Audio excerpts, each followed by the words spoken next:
pendeta ini penipu. Loh, kenapa bisa begitu? Karena mereka kelihatan bagus banget di atas mimbar, tapi hari-hari mereka berkelas sama istri mereka.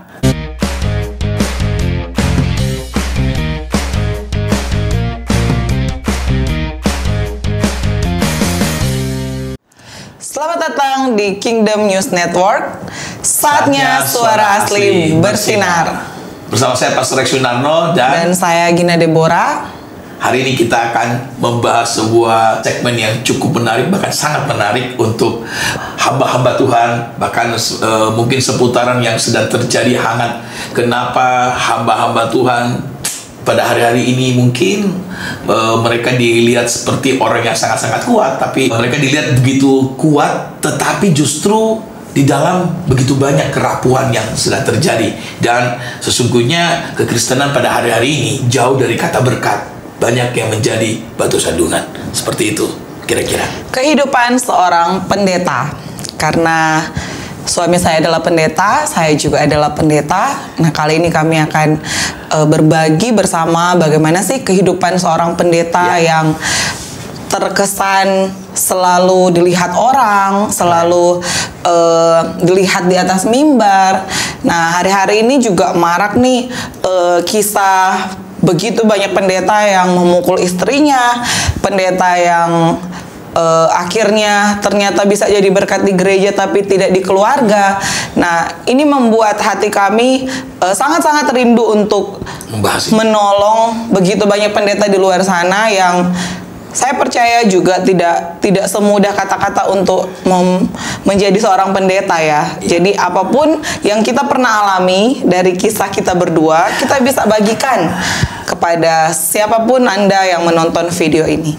Nah, seperti kata istri saya bahwa sepertinya mereka baik-baik aja di gereja, banyak banget pada hari-hari ini hamba-hamba Tuhan yang, tapi tidak semuanya ya, sorry ya, hanya ada beberapa orang-orang yang mereka sudah tidak lagi menjadi berkat, memukul istri, bagaimana mereka menipu orang, bagaimana mereka terlibat dengan pinjaman online, keluarga mereka hancur, dan ini yang sudah terjadi kekerasan, bahkan begitu banyak hal-hal yang sudah terjadi, dan ini tidak terekspos. Dan ini mereka menutupinya sepertinya seperti menyimpan bau yang busuk, tapi lama-lama itu menjadi sebuah kebusukan, dan begitu itu viral, maka kekristenan kerap kali menjadi batu sandungan. Seperti itu. Pendeta juga masih manusia. Tapi tidak berarti karena kita berpikir kita manusia dan kita hidupnya menyerah, putus asa, dan ya sudah, pendeta memang masih manusia dan akhirnya tidak melanjutkan hidup bagaimana yang seperti yang Yesus katakan, menjadi berkat bagi dunia ini, menjadi dampak yang benar bagi kehidupan sekelilingnya. Oleh sebab itu, ya mungkin kita mulai dari bagaimana masa lalu seorang pendeta Rex sehingga bisa ada di titik memenuhi panggilan Tuhan untuk menjadi seorang pendeta. Nah, saya garis bawah dulu, memenuhi panggilan Tuhan menjadi seorang pendeta. Nah, kebanyakan pada hari-hari ini orang melayani karena apa? Ada yang karena panggilan, ada yang karena ikut-ikutan, ada yang karena mereka melihat, wah, pendeta ini diberkati nih, aku mau ikut pendeta, jadi kaya. Jadi banyak orang yang melayani karena pengen uang, banyak orang yang melayani karena ikut-ikutan, wah kelihatan keren nih, dia khotbah nih, wah on fire, wah banyak karubah nih, keren banget. Banyak yang ikut-ikutan tanpa sadar melayani Tuhan itu adalah sebuah panggilan ilahi. Panggilan ilahi tentunya ini menjadi sebuah kekuatan yang begitu kuat. Ini menjadi sebuah kayak darah ini yang ada di dalam tubuhnya kita sudah menyatu. Karena banyak orang kalau dia belum mendapat sebuah panggilan dan dia melayani, nah kerap kali mereka kehilangan sebuah connection dengan Tuhan. Untuk apa dia melayani dulu? Nah, latar belakang saya, kita tahu semuanya bahwa saya bukan orang yang baik-baik saja. Saya pernah terlihat dengan hampir semua jenis dosa. Terlibat dengan perkelahian, semua penipuan, bahkan judi, pernah jadi bandar judi togel, pernah jadi bandar judi bola, pernah juga saya jual narkoba, saya juga pemakai narkoba 15 tahun. Dan ini semua tidak baik-baik saja. Dan saya pernah mengalami yang namanya penjara, saya pernah mengalami hal-hal yang ekstrim, hal-hal yang sulit, hal-hal yang paling rendah di titik hidup saya yang paling rendah. Nah, saya nggak pernah bermimpi untuk menjadi seorang pendeta. Karena bagi saya dulu kacamata saya nih, pendeta ini penipu. Loh, kenapa bisa begitu? Karena mereka kelihatan bagus banget di atas mimbar, tapi hari-hari mereka berkelas sama istri mereka.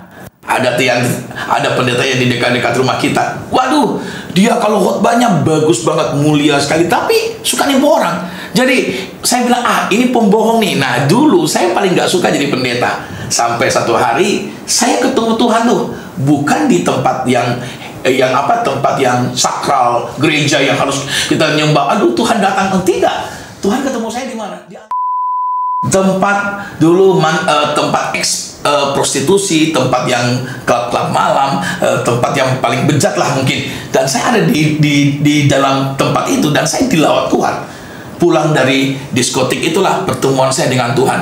Nah, itu yang saya bilang sebuah panggilan, the calling. Panggilan itulah yang membuat it's not me anymore, bukan lagi Rex lagi.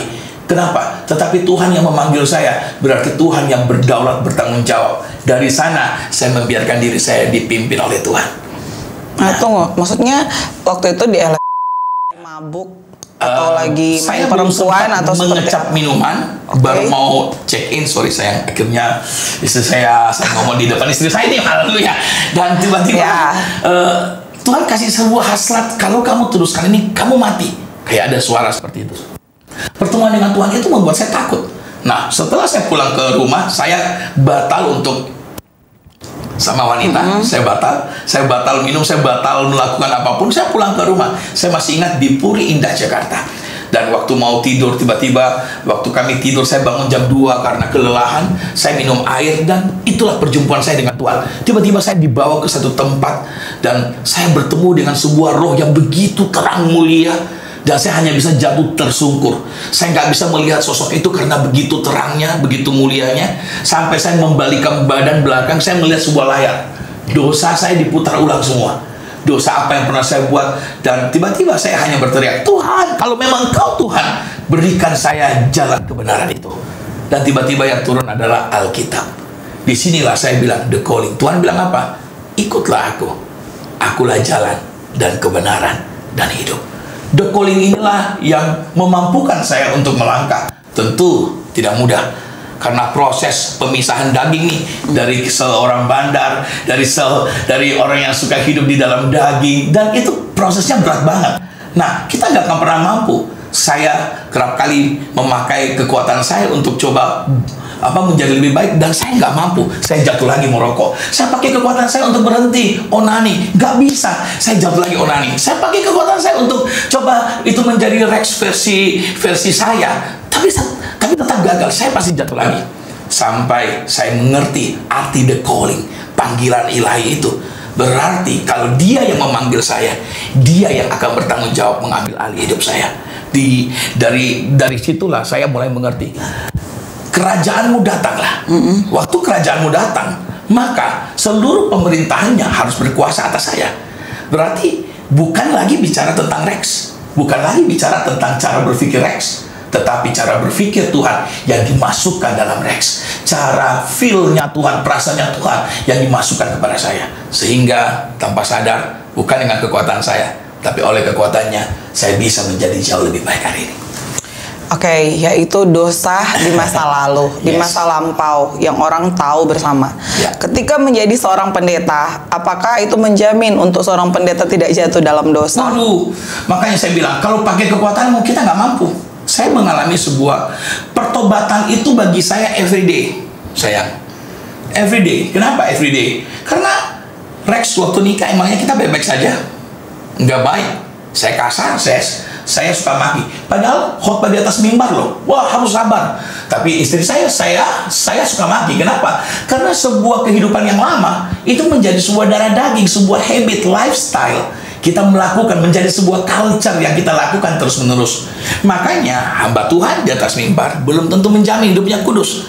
Nah, kenapa? Dia harus mengalami sebuah pertobatan setiap hari. Hari ini mungkin saya bertobat dari dosa ini, narkoba. Belum tentu saya bertobat dari dosa menipu. Bagaimana saya harus bertobat? Saya harus bertobat lagi dari dosa menipu. Saya membiarkan diriku diambil alih Tuhan. Saya masih lemah, saya nggak mampu. Waktu kita menikah, saya marah-marah sama istri saya. Saya nggak pernah bisa menjadi cowok yang lemah lembut. Tetapi ketika saya belajar, Tuhan, saya harus bertobat. Let your kingdom come.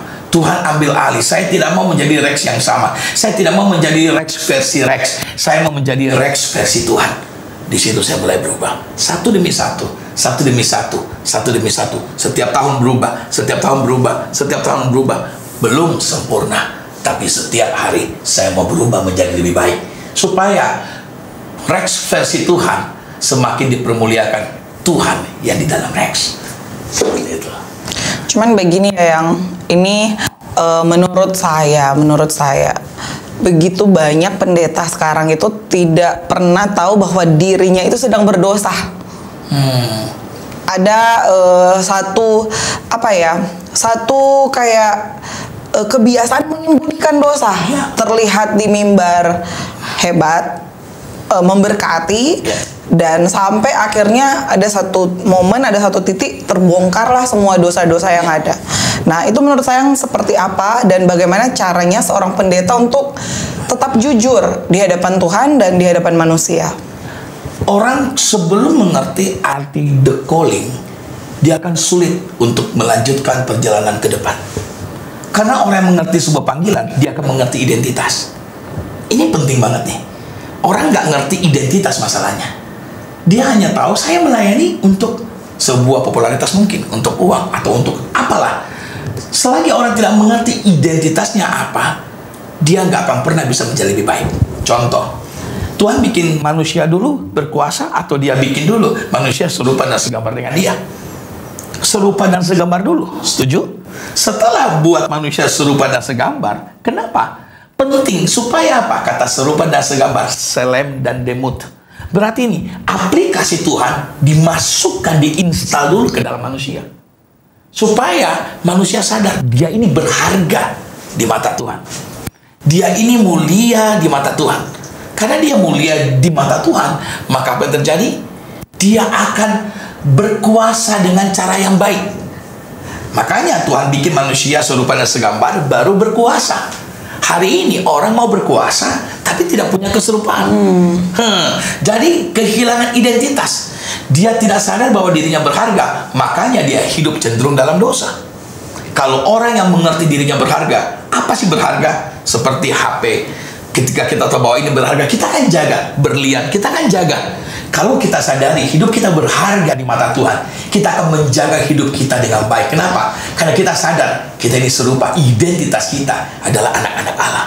Identitas kita adalah representatif daripada kerajaan surga. Makanya ketika kita memiliki hal ini, maka Tuhan akan mempercayakan kita sebagai pendeta, pengusaha, apapun itu, di pemerintahan, di politik, apapun yang akan dia kerjakan, pasti dengan cara yang maksimal. Kenapa? Karena dia mengerti identitasnya itu adalah anak-anak Tuhan. Nah, bagaimana caranya? Saya nggak pernah akan bisa menjadi lebih baik kalau saya nggak membiarkan dia kembali lagi memerintah atas saya. Let your kingdom come. Seperti Jadi kalau disederhanakan kata-katanya ya, mengerti dulu identitas seorang pendeta. Ya. Karena tidak semua juga orang dipanggil menjadi pendeta kan, tapi semua dipanggil untuk menjadi murid Kristus dan menjadi berkat bagi dunia ini. Nah, masalahnya yang terjadi sekarang ini, sekalipun dia sudah pendeta atau pendeta besar yang menggembalakan, tetapi tetap terjadi hal-hal yang membuat orang itu tidak tertarik lagi dengan pendeta. Mungkin dari kayak kekeluargaannya. Contoh, kita berdua juga pernah mengalami, aku kepahitan nih sama suamiku. Itu kan penuh dengan sebuah tekanan menjadi seorang pendeta. Tetapi di lain sisi, pandangan kita adalah bagaimana kita tetap terlihat kuat di hadapan jemaat, di hadapan orang-orang. Nah, kalau kisah kita berdua adalah saya kepahitan 2 tahun ya. Saya kepahitan sebagai istri pendeta, karena kami juga gembala sidang. Kepahitan dengan suami karena menurut saya suami saya itu begini-begini. Banyak hal yang tidak bisa saya ceritakan dan saya pendam sekali. Dan saya juga tahu pasti di luar sana banyak sekali istri pendeta yang kepahitan. Kepahitan kepada pendetanya, bukan kepada pendetanya, kepada suaminya yang bisa dieluk-elukan jemaat, wah ditepuk tangan luar biasa. Tetapi di depan istrinya ya dia tidak jadi berkat. Contoh nih, kalau dulu kan saya tuh sering bentak saya, sering kasar lah istilahnya ya. Kalau saya telat sedikit sudah pergi, suami saya sudah pergi meninggalkan, karena menurut dia punya prinsip bahwa tidak bisa telat dan tidak bisa kalau sedikit saja salah itu saya sudah pasti ditinggal. Nah itu yang membuat kepahitan-kepahitan terjadi yang kita tidak pernah bereskan sebenarnya. Harusnya menurutku pentingnya tetap kita membereskan setiap saat. Ya. Ada kesalahpahaman dibereskan, karena itu yang paling penting, bagaimana kehidupan di rumah dulu berdampaknya. Ya, seperti itu. Menurut saya bagaimana dengan pendeta yang pukul istrinya sehingga akhirnya begini, ada 3 hal yang kita harus tahu. Istri kepahitan sama kita, atau sebaliknya, suami pun bisa kepahitan sama istrinya. Nah, betul? Karena mungkin saja versi mana dulu nih yang kita dengar. Kalau versi istri, suami pasti salah. Kalau versi suami, istri pasti salah. Jadi kita mengerti dulu. Tetapi ada lagi versi yang ketiga, versi yang di luar nalar kita, melakukan hal seperti ini selingkuh, kekerasan, atau apapun itu. Nah, saya nggak pernah bisa menjadi lebih baik kalau pada hari itu saya nggak menyadari bahwa saya harus menyelamatkan keluarga saya. Itu harus dimulai dari dalam dulu. Makanya perubahan harus dimulai dari dalam. Menjadi berkat pun harus dimulai dari dalam. Dari mana? Keluarga kita. Betul? Nah, apa gunanya? Memang betul apa kata istri saya, kita nggak bisa menjadi berkat di luar kalau kita belum menjadi berkat buat keluarga kita dulu. Seperti itu. Nah, jadi saran saya, kita harus review dari dalam. Jangan kelihatan dari luar dulu bagus. Sebab lebih bagus kita membangun dari dalam. Itu akan jauh lebih solid. Inside out. Ketika keluarga kita kuat, maka percaya kita akan bisa menjadi mercusuar buat keluarga-keluarga lain, buat orang-orang lain. Sebab tadi istri saya bilang, panggilan kita adalah menjadi murid Kristus dan menjadi dampak. Betul? Kita berdampak supaya kerajaan sorga dimuliakan itu di luar sana. Nah, pada hari ini kelemahannya adalah kekristenan sudah tidak lagi menjadi dampak. Karena berapa banyak orang hari-hari ini jatuh. Entah bukan cuma keluarga kita yang, ya puji Tuhan kita bangkit. Karena kita menyadari this is wrong. Ada yang salah dengan keluarga ini. Dan kita harus memperbaikinya. Dan itu dimulai dari saya memperbaikinya. Istri saya akhirnya melihat sebuah perubahan. Dia pun akhirnya berubah. Saya tidak pernah melihat istri saya punya kejelekan. Kenapa? Karena saya tahu yang saya kejar adalah tujuan ilahi. Ketika kita melihat sebuah tujuan ilahi, maka kita nggak akan pernah melihat sebuah hal yang negatif dari pasangan kita. Ya, ketika dia mengkoreksi saya tahu bahwa ini adalah masukan, input positif buat saya. Untuk apa? Saya menjadi reaksi yang lebih baik. Nah, dari sinilah saya bertransformasi. Saya berubah menjadi apa yang Tuhan mau. Dan puji Tuhan, dimulai dari keluarga, kita nggak lagi jadi batu sandungan seperti itu. Baru-baru banyak kasus yang tadi saya bilang, ada yang pukul istri. Banyak juga yang pinjaman online. Banyak juga pendeta yang tipu jemaatnya. Oh, banyak banget. Ada juga banyak hal yang tidak baik. Tapi satu hal yang pasti, ingat, panggilan hamba Tuhan adalah panggilan mulia. Lakukanlah dengan cinta. Seperti itu saja. Ya, mungkin nanti di episode berikutnya ya kita bahas kehidupan seorang istri pendeta. Kayaknya menarik untuk dibahas. Tapi sekedar info ya, itu 2 tahun saja saya kepahitan sama suami saya. 2 tahun awal pernikahan sih ya. Dan akhirnya kita rekonsiliasi, kita bisa menjalani hidup ternyata lebih enak seperti apa yang Tuhan mau. Kalau bertengkar terus pun itu tidak ada faedahnya, tidak ada untungnya. Malah yang untung adalah iblis yang suka ketawa kalau lihat pendetanya luar biasa, tapi kehidupan keluarganya itu hancur. Nah, semoga di dalam episode yang nantinya kita akan bahas, kita akan cari tahu lagi apa saja peristiwa-peristiwa yang harus yang terjadi di kehidupan seorang pendeta. Kan ini baru di sisi ini nih, baru di sisi panggilan. Belum kita bahas tentang suami dan istri, anak dan papa mamanya pendeta, itu juga banyak sekali kasus-kasus yang akhirnya anak kepahitan ke orang tua karena kita punya 2 anak ya. Saya itu bagaimana sih membuat balance dalam pelayanan, penginjilan dan kehidupan keluarga. Nah, saya selalu ngomong starting dari panggilan dulu. Panggilan itu mulia. Jadi saya tekankan ke teman-teman, jangan pernah melayani demi sesuatu. Stop. Saya melayani karena Tuhan baik, selesai. Saya melayani karena Tuhan cinta saya, selesai. Tuhan sayang saya, selesai. Even Tuhan mau berkati saya atau tidak berkati, saya nggak peduli. Karena hubungan saya dengan Tuhan itu jauh lebih mulia dari semua kedahsyatan pekerjaan tangannya. Saya tidak mau melihat sebuah itu. Panggilan itu adalah sebuah mulia, hal yang mulia. Nah, ini yang paling penting. Selama hati kita masih sinkron pada titik ini, maka kita akan tetap menjaga kemurnian kita. Karena banyak kali pendeta ketika dia diberkati, dia berubah. Hatinya tidak lagi menjadi murni. Dulu dia murni, dulu dia benar, dulu dia ini berapi-api melayani. Tapi ketika masuk ke dalam zona nyaman, zona di mana dia diberkati luar biasa, tiba-tiba orang bisa berubah. Mungkin dulu dia begini, shalom. Tapi sekarang kalau waktu diberkati, dia lihat orang begini. Jadi berubah. Kenapa? Karena berkat itu mengubah dia. Harusnya Kristus yang di dalammu, panggilan ilahi itu, dia Sang Maha Kuasa yang ada di dalammu akan membuat kita tetap menjadi apa yang dia mau. Kita nggak pernah berubah sekalipun ada berkat, ada harta, bahkan di dalam badai, di dalam kesusahan, di dalam kesakitan, di paling hal yang titik paling rendah, kita nggak pernah berubah melayani dia. Saya tetap mau melayani, saya tetap mencintai dia. Kedua, masalah pembagian waktu. Tentu kita penting sekali, Tuhan adalah yang pertama. Sorry sayang, Tuhan bagi saya adalah yang pertama. Tetapi Tuhan bagi yang kedua adalah Tuhan juga ada menjadi representatif dalam mana? Keluarga saya. Ketika saya bisa mencintai sayang, ketika saya bisa mencintai anak-anak saya bisa mencintai, itu adalah Tuhan juga. Kenapa? Karena penyembahan adalah apa? Bagaimana saya memperlakukan istri, bagaimana saya memperlakukan anak. Dulu saya gagal memperlakukan saya sebagai istri yang baik, sebagai suami yang baik. Saya tidak punya waktu buat anak-anak saya. Terlalu sibuk pelayanan, itu salah juga. Ternyata waktu saya sibuk melayani, anak saya butuh dilayani. Nah, ini penting banget nih.